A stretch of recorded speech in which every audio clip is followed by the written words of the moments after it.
로마서는 모두 전체가 16장으로 되어 있죠.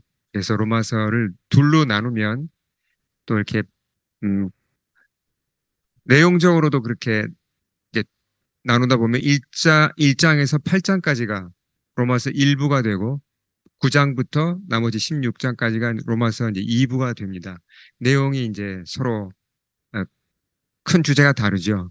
우리 일, 그러니까 앞부분 우리 8장까지는 이제 우리가 어떻게 구원을 받고 또 어떻게 성장해 가는가 그런 얘기를 주로 합니다. 그리고 9장부터는 이제 구원받은 성도들이 실생활에서 어떻게 이제 그 믿음을 실천하고 살아가는지를 이제 얘기를 합니다.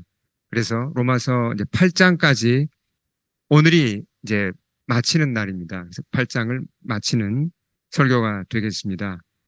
그래서 오늘 본문은 이제 1장부터 8장까지 전체를 이제 요약한 그 결론에 해당되는 부분이라고 할 수 있습니다. 자, 근데 워낙 이 말씀이 유명하기 때문에 우리가 뭐 이제 암송하시는 분도 많고 그냥 읽기만 해도 참 은혜가 되는 너무나 놀라운 말씀이에요. 이제 읽어보면 다 아시죠? 어떤 얘기를 하고 있습니까? 여기서 이제 하나님의 사랑을 얘기하고 있고 그리스도의 사랑, 정말 크고 깊은 하나님의 사랑에 대해서 얘기를 해주고 있습니다. 이것이 로마서 이제 8장까지의 이제 결론 부분인데요. 어, 자, 이게 성장이랑 관련이 된 겁니다. 다시 한번요. 그러니까 어, 우리가 구원받은 성도가 이제 성장을 하죠. 성장을 하는 데 있어서 가장 중요한 것이 하나님의 사랑을 이해하고 따라가는 것입니다. 우리가 이제 아이들을 보면 우리 교회에도 참 이제 소망스러운 우리 아이들이 이제 많이 있는데 아이들이 어떻게 자랍니까? 태어나서 엄마 아빠의 사랑을 받으면서 음식도 먹고 또 좋은 환경 속에서 또 사랑을 먹고 이렇게 자라가죠. 근데 아기들이 태어나서 이제 시간이 흐르면서 사실 저절로 자라는 것 같지만 그런 건 아닙니다. 많은 사랑을 쏟고 많은 정성을 쏟고 먹이고 그렇게 돌보는 가운데 아이들이 자라잖아요. 그러니까 베이비에서 이제 소년, 소녀로 자라고 또 청년으로 자라고 장년으로 자라고 몸과 마음이 자라가는 거죠. 영적으로도 마찬가지입니다. 우리가 영적으로 본어게인 크리스찬이 이제 됐다고 다 끝난 게 아니잖아요. 이제 베이비예요. 베이비로 태어났으면 그 다음에 자라가야 되는데 자라지 못하는 경우도 있습니까? 성경이 어디에서 누가 그런 얘기를 했죠? 너희들은 아직 영적으로 갓난아기인데 갓난아기 상태에 머물러 있으면 안 된다. 성장해야 된다. 누가 그런 말을 했죠? 예를 들면 베드로도 했고 또 바울도 그런 얘기를 했습니다. 그렇게 되기가 쉽다는 얘기입니다. 우리가 번호게인 했는데 그냥 베이비 상태로 머물러 있어 버리면 곤란하죠. 예. 근데 안타깝게도 교회 안에서 그런 경우들이 굉장히 많습니다. 자신도 모르게 그냥 이게 신앙생활의 다가 아닌가? 그렇게 머물러 있는데 사실은 알고 보면 그냥 영적인 베이비로 그렇게 그냥 시간이 흐르는 거죠. 자라질 못하고 굉장히 안타까운 현상입니다. 자, 우리가 성장하려면 굉장히 중요한 사실 한 아이가 성장하는 데는 정말 많은 게 필요한데요. 우리 실제로 우리 아이들을 키울 때 무엇이 가장 중요할까요? 한 가지만 꼽으라고 한다면 참 어려운데 우리 엄마 아빠들 특히 지금 아이들을 키우고 있는 엄마 아빠들은 더 실감 나게 이해하실 텐데 뭐가 중요하죠? 가장 중요한 게 뭘까요? 예, 뭐 답이 있을 겁니다. 근데 영적으로도 마찬가지예요. 영적으로도 참 비슷합니다. 우리가 성장하는데 필요한 게 많습니다. 뭐 훈련도 받아야 되고 뭐 여러 가지를 해야 되는데 가장 중요한 건 오늘 말씀에 나옵니다. 뭘까요? 하나님의 사랑을 바로 알고 잘 받는 겁니다. 육적으로도 마찬가지가 아닐까요? 우리 아이들이 좀 가난하든지 뭐 좀 부족하든지 그걸 다 떠나서 엄마 아빠의 사랑을 잘 받는 것이 아이가 건강하게 성장하는데 가장 중요하지 않겠습니까? 영적으로도 마찬가지예요. 그래서 하나님의 사랑을 우리가 바로 아는 게 정말 중요합니다. 우리가 하나님의 사랑을 얼마나 알고 있을까요? 한번 경험한 것으로 하나님 사랑 다 안다고 할 수 있을까요? 물론 우리가 뜨거운 은혜를 체험한 분들도 있습니다. 또 잔잔한 은혜를 경험한 분들도 있습니다. 근데 하나님의 사랑을 하나님의 사랑이란 게 한 번 알면 끝나는 건가요? 아, 하나님의 사랑 알아. 나는 이 정도 알고 있어. 그렇지 않습니다. 바울이 어, 예배소서 3장에서 이런 얘기를 합니다. 이건 기도죠. 바울의 예배소 성도들을 향한 기도입니다. 한번 읽어보겠습니다. 같이 읽겠습니다. 시작. 믿음으로 말미암아 그리스도를 여러분의 마음속에 머물러 계시게 하여 주시기를 빕니다. 여러분이 사랑 속에 뿌리를 받고 털을 잡아서 모든 성도와 함께 여러분이 그리스도의 사랑의 너비와 길이와 높이와 깊이가 어떠한지를 깨달을 수 있게 되고 지식을 초월하는 그리스도의 사랑을 알게 되기를 빕니다. 그리하여 하나님의 온갖 충만하심으로 여러분이 충만하여지기를 바랍니다. 자, 바울이 지금 기도하는 겁니다. 예배소 성도들을 향하여. 근데 뭘 위해 기도하죠? 간략하게 줄이면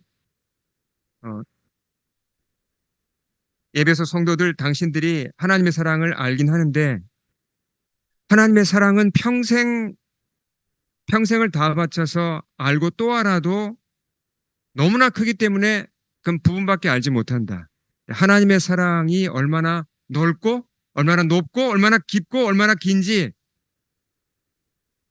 조금씩 더 알아야 된다. 좀 더 알아야 된다. 이게 하나님의 사랑을 아는 것보다 더 급한 게 없고 더 중요한 게 없다는 겁니다. 그러니까 하나님의 사랑은 정말 크고 깊고 넓기 때문에 평생 우리가 다 바쳐도 알 수 근데 다 안다고 할 수 없죠. 천국 가서도 우리가 해야 되는 가장 중요한 일 중에 하나가 뭐냐면 하나님의 사랑을 더 알아가는 것입니다. 정말 가치 있는 것이고 가장 가치 있는 일이고 가장 소중한 일입니다. 그래서 우리가 하나님의 사랑을 알고자 하는 소원을 가지셔야 됩니다. 그렇게 해야 우리가 성장도 할 수 있는 것이죠. 네, 그런 목표를 가지고 오늘 말씀으로 한번 들어가 보겠습니다. 자, 근데 우리가 이제 지금 성장 얘기를 하다가 하나님의 사랑 얘기를 했잖아요. 근데 성장을 방해하는 것들이 있습니다. 우리의 성장을 방해하는 것들이 그 방해하는 장애물을 하나님의 사랑으로 극복할 수 있다는 얘기를 바울이 하는데 그 부분을 간략하게 한번 본문을 따라가면서 요약해 보겠습니다. 자, 31절 같이 읽겠습니다. 시작. 그런즉 일에 대하여 우리가 무슨 말하리요? 만일 하나님이 우리를 위하시면 누가 우리를 대적하리요? 우리를 대적하는 사람들이 있습니까? 대적하는 존재가 있습니까? 예, 대적한다. 굉장히 강한 표현이죠. 예, 대적자가 누굽니까, 사실은? 영적으로 대적자는 마귀죠. 예, 마귀의 이름부터가 대적자란 말이잖아요. 우리가 영적 전투에 대해서는 뭐 너무나 이제 이게 큰 주제이기 때문에 뭐 할 말이 많은데 여기서 뭐 그 얘기를 할 수는 없고, 우리에게는 대적자가 있다는 겁니다. 그리고 정말 어, 아주 뛰어난 전략과 전술을 가지고 우리를 공격해 옵니다. 너무나 분명하죠. 우리가 많은 경우 이 사탄한테 이기나요? 아니면 지나요? 어떻습니까? 당합니다. 많은 경우에 당합니다. 사탄이 그렇게 한 줄도 모르고 많이 당해요. 내가 지금 사탄한테 당하고 있다는 걸 모르면서 당하는 경우도 굉장히 많습니다. 사실 섬뜩한 얘기죠. 근데 궁극적으로는 누가 이긴다고 그랬습니까? 예, 우리가 이길 것입니다. 왜요? 이 말씀 그대로입니다. 하나님이 우리를 위하시기 때문에 우린 이길 겁니다. 잠시 넘어질 수 있어도 내가 거듭난 신자라면 반드시 이길 겁니다. 그래서 우리가 해야 될 일은 이 약속을 붙잡고 믿는 겁니다. 매일 상기하는 거예요. 아, 영적 전투 중이지? 맞아. 영적 싸움이 내 주변에 항상 있어. 그렇지만 하나님이 나를 위하시니까 난 이길 수 있어. 이걸 기억하는 겁니다. 그럼 믿는 겁니다. 이게 우리가 해야 될 일이죠. 하나님이 우리를 위하신다는 말을 다른 말로 바꿔놓으면 무슨 말입니까? 오늘 주제로 바꿔놓으면 뭐죠? 하나님이 우리를 사랑하신다는 겁니다. 사랑하시기 때문에 우리가 이길 수 있다는 거죠. 자, 그 사랑이 어떻게 표현되었습니까? 32절 같이 읽겠습니다. 32절 시작. 자기 아들을 아끼지 아니하시고 우리 모든 사람을 위하여 내주신 이가 어찌 그 아들과 함께 모든 것을 우리에게 주시지 아니하겠느냐. 이제 이 십자가 사건은 우리가 워낙 많이 들어서 이게 어떻게 보면 좀 안타까워요. 너무 이게 건성으로 알고 넘어가기가 참 쉬운데 전혀 그렇지 않습니다. 이건 문자 그대로 사실이죠. 어, 아들을 아끼지 아니하시고 하나님 아버지가 아들을 희생하셨잖아요. 우리를 위해서 그렇게 하셨죠. 어, 그 하나님께서 우리에게 왜 다른 것을 더 주지 않겠냐는 겁니다. 그러니까 이 말씀을 좀 해석할 때도 좀 이제 먼저 실수하는 걸 좀 피해야 됩니다. 그 뒷부분에 모든 것을 우리에게 주시지 아니하겠느냐 이 부분을 잘못 해석하는 경우가 굉장히 많습니다. 이걸 이제 자의적으로 해석을 해서 아, 내가 신자지? 그럼 하나님이 내가 원하는 걸 다 주신다는 얘기구나. 맞습니까? 전혀 그렇지 않습니다. 그 얘기가 아니죠. 예. 누가 원하는 걸 주실까요? 예. 하나님이 원하시는 걸 줍니다. 뭐에 필요한 걸요?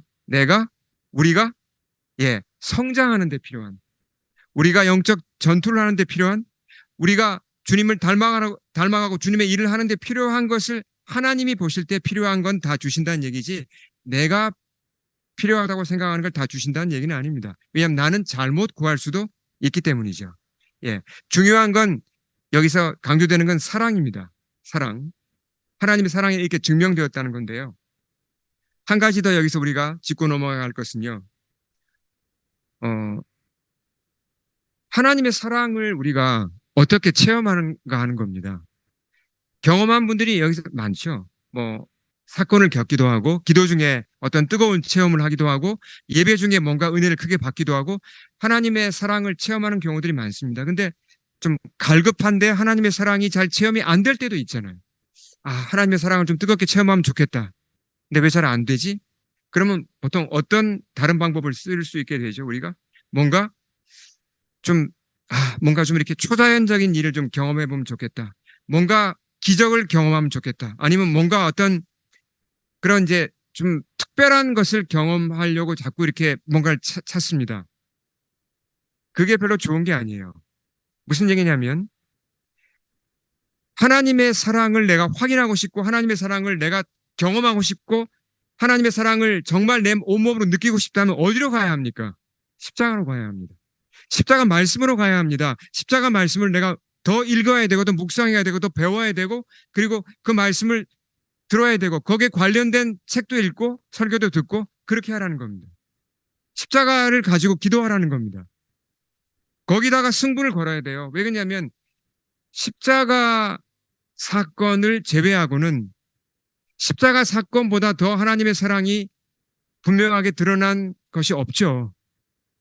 그러니까 십자가를 보고도 이건 좀 너무 이건 좀 어려워. 다른 방법으로 하나님의 사랑을 좀 경험하면 좋겠어. 그건 잘못 짚은 겁니다. 예, 그건 길이 아니에요.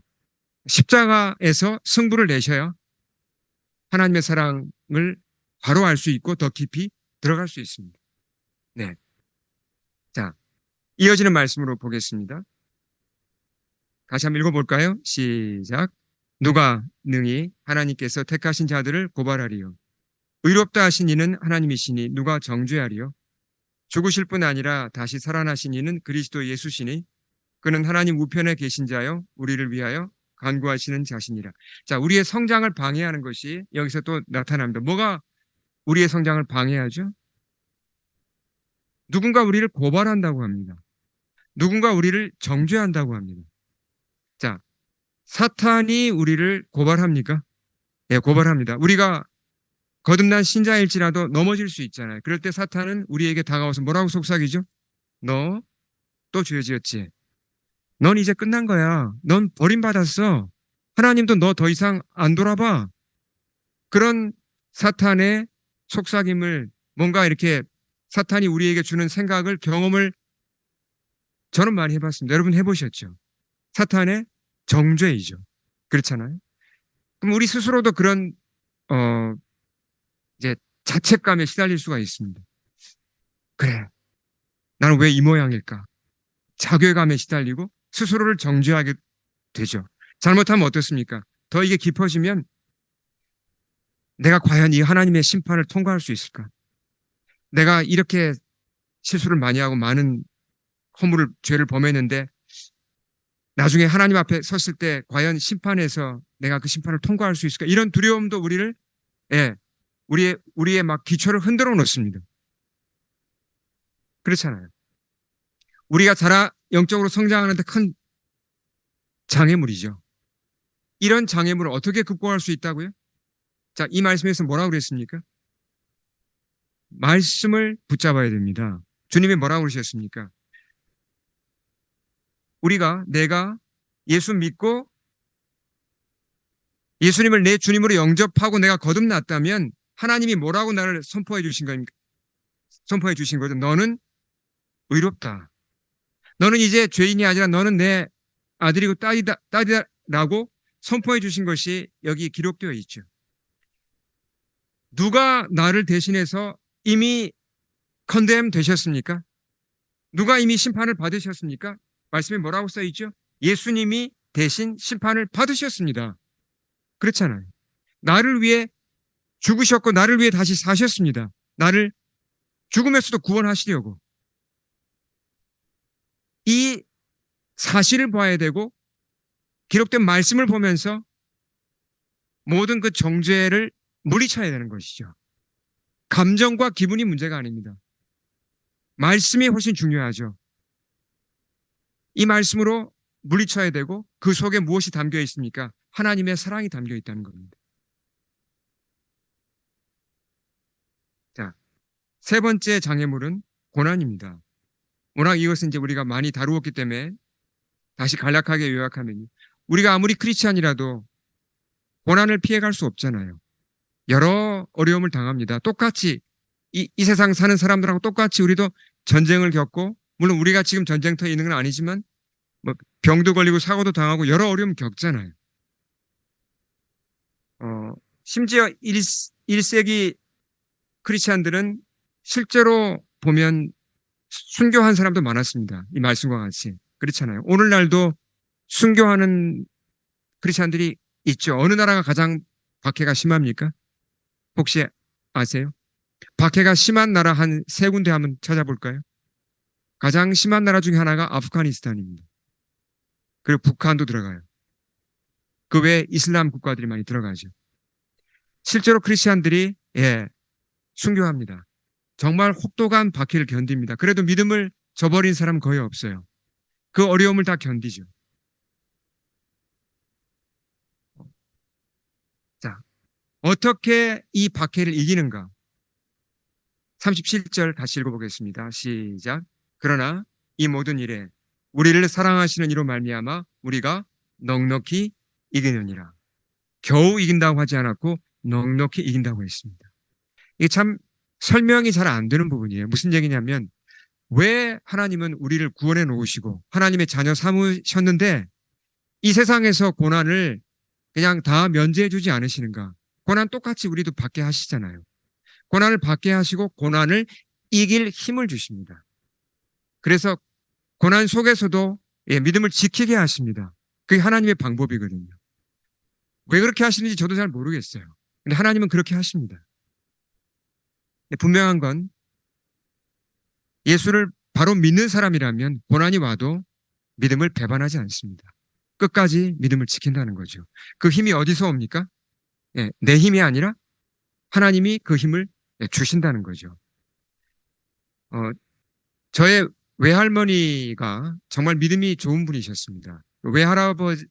외할아버님은 초등학교 교장으로 퇴임을 이제 하셨죠. 오랫동안 이제 교직에 계시다가 교회에서는 장로오셨어요. 아주 헌신을 많이 한 정말 훌륭한 크리스찬으로 사셨습니다. 근데 그 할머니께서 굉장히 그 활발한 분이셨어요. 이제 제가 할아버지가 작은 책자를 남기셨습니다. 그래서 그 책자를 읽어보고 또 저희 이제 가족분들의 얘기를 들어서 종합을 해보면 저희 외할머니가 굉장히 활발한 분이셨고 교회에서도 아주 활동을 정말 많이 하시고 전도도 열심히 하시고 그렇게 열심히 봉사하시는 아주 활동적인 분이셨는데 말년에 일종의 사기를 당하셨습니다. 그러니까 제가 아주 어렸을 때 그 외할아버지의 정년 퇴직금을 이제 가까운 친척한테 이렇게 빌려서 이제 빌려줬는데 다 그냥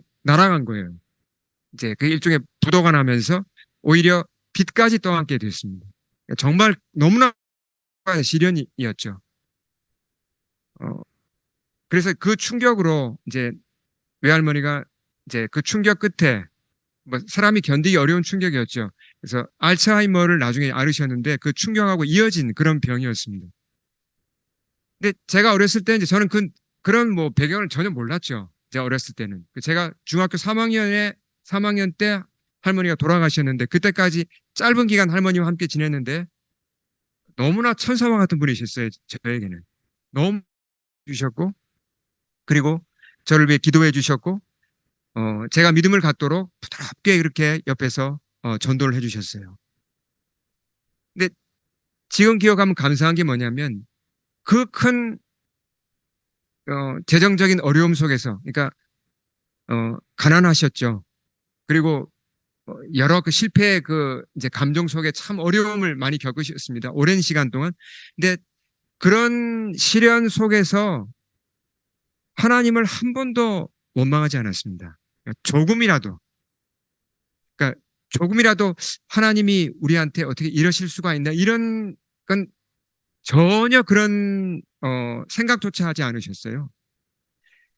하나님을 향하여서는 너무나 감사가 충만하셨고 구원받은 것에 대한 기쁨이 충만하셨고 그리고 저에게 너도 이제 예수 잘 믿어야 된다. 그것이 그냥 저를 보면 늘 하시는 말씀이었어요. 예. 그러니까 인간적으로 보면 그렇잖아요. 예수 믿고 살다가 끝에 가서 인생 말년에 그 정말 재정적으로 파탄이 왔는데 그 예수를 믿으라고 손자한테 지금 할머니가 얘기하는 겁니다. 이게 좀 이상한 얘기잖아요. 근데 어, 저희 할머니는 어, 전혀 흔들림이 없이 예수님만이 길이란 것을 저에게 알려주시고 천국으로 가셨습니다. 저희 할머니를 봐도 이 37절이 그대로 사실이란 것이 저는 믿어집니다. 주님이 우리에게 그런 힘을 주세요. 환란을 이기고 넉넉히 이기고 하나님께 영광을 돌릴 힘을 주신다는 겁니다. 아멘. 자, 마지막 말씀입니다. 이제 이 8장의 마지막 너무나 유명한 말씀이죠. 자, 결론 중에 결론인데요. 같이 한번 읽겠습니다. 시작. 내가 확신하노니 사망이나 생명이나 천사들이나 권세자들이나 현재일이나 장래일이나 능력이나 높음이나 깊음이나 다른 어떤 피조물이라도 우리를 우리 주 그리스도 예수 안에 있는 하나님의 사랑에서 끊을 수 없으리라. 아멘. 이 부분은 읽기만 해도 전율이 느껴지는 너무나 놀라운 약속이고 선포입니다. 그 로마 제국의 그 살벌한 분위기 속에서 목숨 내놓고 살아가는 로마 성도들을 향하여서 바울은 지금 이 얘기를 하고 있는 겁니다. 우리 하나님의 사랑을 좀 생각해 보겠습니다. 하나님이 우리 신자들을 사랑하십니까? 예, 사랑하십니다. 그럼 믿지 않는 사람들은요? 믿지 않는 사람들도 사랑하십니다. 자, 우리가 먼저 이 보다 큰 사랑, 이 세상 만민을 향한 하나님의 사랑을 좀 생각해 보겠습니다. 우리 지난 주일에 성경 퀴즈 준비하시느라고 여러분 열왕기 상하를 열심히 읽으셨죠? 예. 제가 참 퀴즈를 진행하면서 속으로 참 기뻤습니다. 이렇게 열심히 말씀을 이렇게 읽으시고 또 연구도 하시고 또 미리 시험 출제 경향까지도 분석하신 분도 계시고 말씀을 읽고 말씀으로 대화하고 말씀으로 우리가 이렇게 교제한다는 게 참 기쁜 일입니다. 근데 열왕기를 읽어보면요. 물론 이게 쉬운 책은 아니죠. 근데 참 흥미로운 사실이 많이 발견되는데요. 자, 열왕기를 가지고 조금 제가 얘기를 해보겠습니다. 첫 이야기가 뭐죠? 열왕기를 여시면 다윗이 이제 거의 이제 죽어가면서 솔로몬을 왕으로 세우는 얘기가 나옵니다. 그래서 그 다음에 솔로몬이 성전을 건축하는 얘기가 나오고, 그 다음에 불행히도 나라가 둘로 쪼개지죠. 북이스라엘과 남유다로 갈라집니다. 그래서 각각 이제 엎치락 뒤치락 하면서 하나님이 회개시키려고 하는데 회개도 잘 안 하고, 그러면서 이제 왕들이 백성들을 이제 지도하면서 또 침략도 당하고, 그러면서 결국은 북이스라엘은 누구에게 망합니까? 아수르에게 망하고, 남유다는 누구한테 망하죠? 바벨론에게 망합니다. 그렇게 열왕기가 끝납니다. 그렇죠? 자, 근데 자, 질문을 드립니다. 열왕기, 원래는 이 열왕기가 한 책이에요. 처음에 쓰여질 때는 한 책, 그냥 열왕기입니다. 근데 이걸 편의상 상하로 나누었는데요. 열왕기 전체에서 한 가운데 있는 가장 중요한 이야기가 뭐죠? 가운데 나옵니다. 열왕기 중간쯤에 길게 나오는 얘기가 있어요. 어느 왕 얘기입니까? 어느 왕 이야기가 열왕기 중간에 그 왕과 그 집안 이야기가 길게 나와요. 어느 왕일까요? 솔로몬은 앞부분에 나왔죠. 아합이에요. 아합. 아합 이야기가, 북이스라엘 왕 아합 이야기가 열왕기 한 가운데 나옵니다. 성경은 굉장히 특별한 책이라서 성경의 그 구성 자체도 중요한 메시지입니다. 그러니까 열왕기라는 책에서 한 가운데 그 사건을 놓았다면 그 사건이 굉장히 중요하다는 얘기입니다. 근데 하필이면 또 아합 왕을 그렇게 한 겁니다. 아합이 선한 왕이었습니까? 악한 왕이었습니까? 예, 아합 이야기인데 아합은 악한 왕이었습니다. 그렇게 분류가 되죠. 자, 성경은 그렇게 꼭 미주알 고주알 다 기록하는 게 아니라 정말 필요한 얘기만 기록을 하는데요. 히스기야는 아주 선한 왕이었죠. 그리고 아수르의 침략을 물리친 정말 중요한 공로를 세웠습니다. 히스기야 이야기가 몇 장에 걸쳐서 나올까요? 챕터 몇 장을 할애해서 히스기야 이야기를 했을까요? 이렇게 중요한 왕인데 히스기야 이야기가 딱 3장에 나옵니다. 열왕기 하, 예, 읽어보시면 18, 19, 20에 걸쳐서 나옵니다. 많이 할애해 준 거예요. 근데 악한 왕 같은 경우는 더 짧게 나옵니다. 보통 대표적인 악한 왕이 히스기야의 아들입니다. 문하세 이야기는 18절밖에 안 나옵니다. 18절로 끝나요. 근데 아합 이야기는 모두 몇 장에 걸쳐서 나오는지 아십니까 혹시? 7장에 걸쳐서 나옵니다. 7장. 그 지방까지 하면 더 돼요. 근데 아합 이야기만 7장이 나와요. 좀 이상하잖아요, 도대체. 아니, 아합이 이렇게 악한 왕인데, 보면 여기 이제 아합 이야기 이렇게 시작하거든요. 나쁜 왕인데 왜 이렇게 길게 이야기하고 또 책의 중간에다가 놓았을까요? 거기 어떤 중요한 메시지가 있습니다. 그걸 저와 함께 한번 찾아보겠습니다. 왜 그렇게 했는지 성경이. 자, 그 이전에 있던 왕들보다 더 심하게 주님 보시기에 악한 일을 행했다 그랬죠. 근데 이 사람이 결혼부터 잘못했어요. 누구랑 결혼했다 그랬습니까? 시돈은 지금 이제 이스라엘 북쪽 지방에 있는 대표적으로 우상을 섬기는 나라입니다. 예. 그리고 그 아내가 누구였죠? 그 악명 높은 이세벨. 그러니까 거의 뭐 우상 숭배의 화신이에요. 예. 이세벨을 왜 아내로 맞이했을까요? 이건 정략 결혼이었죠. 정치적인 결혼이었습니다. 그 시돈과 잘 친하게 지내려고. 근데 이세벨이 그냥 들어왔습니까? 예. 우상을 가지고 들어오고 우상의 그 바알의 선지자들하고 같이 들어온 겁니다. 그래서 그때부터 아합이 공식적으로 바알을 신으로 선포하고 신당을 짓고 같이 거기서 예배를 드립니다. 이스라엘 왕이 지금 이렇게 하고 있습니다. 이어지는 말씀 우리 같이 한번 읽어보겠습니다. 시작. 그래서 그는 이전에 이스라엘 왕들보다 더 심하게 주 이스라엘의 하나님을 진노하시게 하였다. 자, 그럼 아합이 하나님을 완전히 떠나서 바알만 섬긴 겁니까? 아니면 하나님도 섬기고 바알도 섬긴 겁니까? 이 사람은 자기가 하나님 떠났다고 생각한 적 한 번도 없어요. 자기는 하나님을 섬기는데 바알도 섬긴다고 하는 겁니다. 그게 북이스라엘의 특징이에요. 우리는 하나님 떠난 적 없다. 우리 하나님 섬긴다. 근데 바알도 보니까 괜찮은 신이다. 뭐 좀 섬기면 어때? 이렇게 해서 둘 다를 섬기는 겁니다. 이게 오늘날로 말하면 뭐죠 이게? 바로 플루럴리즘, 다원주의죠.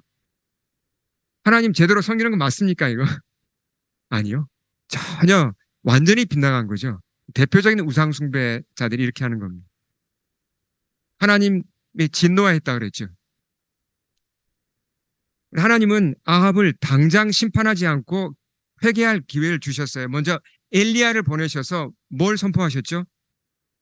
아합아, 너하고 이스라엘이 하는 걸 보니까 너희 안 되겠다. 내가 너희를 좀 징계해야겠다. 그래서 가뭄을 선포하십니다. 가뭄. 엘리야가 그래서 막 고생하잖아요. 실제로 가뭄을 겪는데 아합이 회개하지 않아요. 그러다가 3년 후에 엘리야가 아합을 찾아가서 뭘 신청합니까? 한 번에 그 대결을 신청을 하죠. 그러니까 공식적으로 아합 왕을 찾아가서 바알과 아세라의 선지자가 모두 몇 명이었죠? 다 합치면 850명. 엘리야는 한 명. 1대 850으로 한번 영적 대결을 하자고 신청을 합니다. 갈멜산에서. 그래서 엘리야가 기도했을 때 어떤 일이 일어났습니까? 하늘에서 불이 내려와서 그 번제물을 다 살랐습니다. 그걸 아합이 보았습니까? 보았죠. 근데 회개했나요? 그걸 보고도 회개하지 않았습니다. 그 직후에 엘리야가 바알의 선지자 850명 몽땅 잡아다가 다 처형했습니다. 하나님이 그렇게 하라 그랬거든요. 그걸 보고도 아합이 회개하지 않아요. 하나님이 그렇게 무섭게 하는 걸 보고도 회개하지 않습니다. 그러니까 이 사람이 뭔가 잘못된 거죠. 자기는 하나님 믿고 있다고 생각하는 겁니다. 이게 문맥에서 드러나는 건데요. 내가 뭐 회개할 게 뭐 있어? 나 하나님 이미 믿고 있는데. 근데 바알도 사실 섬기고 있잖아요. 자기 죄를 모르는 겁니다. 자, 그 후에 이제 또 하나님 어떤 기적을 베푸십니까? 3년 동안 지금 비가 안 왔잖아요. 나라가 완전 엉망이 됐습니다. 사람들이 다 죽게 되었죠. 근데 엘리야를 통해서 비를 주겠다고 하십니다. 엘리야가 아합을 초청해요. 비가 오는 현장을 보여주려고. 아합한테 미리 얘기해놓고 엘리야가 기도합니다. 어떤 일이 일어나죠? 기도하니까 3년 가뭄이 그치고 큰 비가 내립니다. 엄청난 기적이고 엄청난 축복의 소식이잖아요. 그걸 보고도 아합이 그 비를 맞으면서도 회개는 안 해요. 마음을 하나님께 안 돌이킵니다. 엘리야가 갈멜산에서 그가 대결할 때 이런 얘기를 했습니다. 백성을 향하여서 너희가 언제까지 머뭇거릴 거냐. 말씀을 잘 보십시오. 하나님과 바알 사이에 언제까지 머뭇할 거냐고. 여호와가 하나님이면 여호와만을 따라가고 바알이 하나님이면 바알만을 따라가라고. 그렇게 선포했잖아요. 도전했잖아요.